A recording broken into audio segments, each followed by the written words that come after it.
Beberapa bukti kita bisa ambil dari para pemimpin dunia yang menjadi korban lantaran pangkat dan jabatan yang disandangnya. Saudara ingat Presiden Abraham Lincoln dan John Kennedy dari Amerika dibunuh orang. Park Chung-hee dari Korea Selatan, Ziaur Rahman dari Bangladesh, Anwar Sadat dari Mesir, terakhir Indira Gandhi dari India, menjadi korban dari pangkat dan jabatan yang disandangnya dari orang-orang yang tidak senang dia memegang jabatan itu. Dia akan mudah mengundang bencana, sehingga pantas kalau seorang presiden terkemuka Amerika, Harry Truman namanya, dia mengatakan jabatan presiden itu, kata dia, seperti orang nunggang macan, naik macan, harus kita taiki, kalau enggak dia bakal nerekam kita, ngeri katanya. Adapun orang yang hatinya lapang, kalau dia menerima pangkat dan jabatan, dianggapnya itu satu kesempatan untuk berbuat baik. Tapi orang yang berhati sempit, menerima pangkat dan jabatan, bukan kadang-kadang menerima, malah berusaha setengah mati mencapai dengan segala cara. Kalau perlu jilat atas, jilat atas.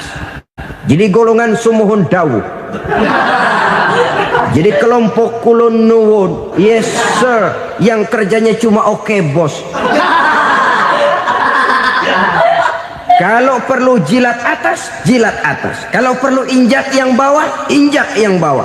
Perlu sikut kiri kanan, sikut kiri kanan. Yang penting pangkat dapat, jabatan dapat. Orang yang semacam ini, kalau sudah mempunyai pangkat dan jabatan, biasanya dia tidak menganggap itu sebagai amanah, tidak menganggap sebagai kesempatan berbuat baik, tapi malah kesempatan untuk memperturutkan hawa nafsunya yang dilatar belakangi oleh kesempitan hatinya tadi. Apalagi kalau orang memperoleh pangkat karena banyak mengeluarkan uang, seakan-akan pangkat dan jabatan itu sekarang macam proyek, pakai tender. Siapa yang berani bayar segini naik, nggak berani minggir. Padahal logikanya, kalau orang mencapai satu jabatan karena banyak mengeluarkan uang, hampir bisa dipastikan bahwa setelah jabatan itu dia pegang, langkah pertama yang akan dilakukannya ialah berusaha bagaimana uang yang dia keluarkan supaya kembali. Ya paling kurang pulang modal dulu dong. Soal mikirin rakyat soal nanti, tapi ini modal harus pulang. Itu celakanya kalau orang memperoleh pangkat dan jabatan cuma karena banyak mengeluarkan uang. Jarang orang yang mempunyai keyakinan dan pandangan bahwa pangkat dan jabatan merupakan amanah. Jadi sekali lagi, pangkat dan jabatan mungkin saja membawa kebahagiaan kalau jatuh ke tangan orang yang berhati lapang, tapi bisa jadi bencana kalau dia jatuh ke tangan orang yang mempunyai hati yang sempit. Dan lagi-lagi stresnya hati yang lapang.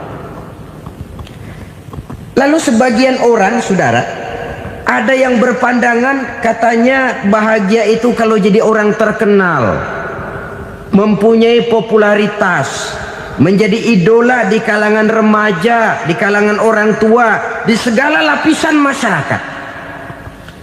Padahal makin populer orang, makin terikat dia. Ya kalau macam kita ini kan nggak punya nama, nggak populer, tengah malam buta mau nongkrong di warung Tegal aman. Tapi pangkat, jabatan, kedudukan, popularitas menyebabkan kita diikat dengan berbagai macam peraturan. Cuma mandi sama ke WC saja yang nggak dikawal.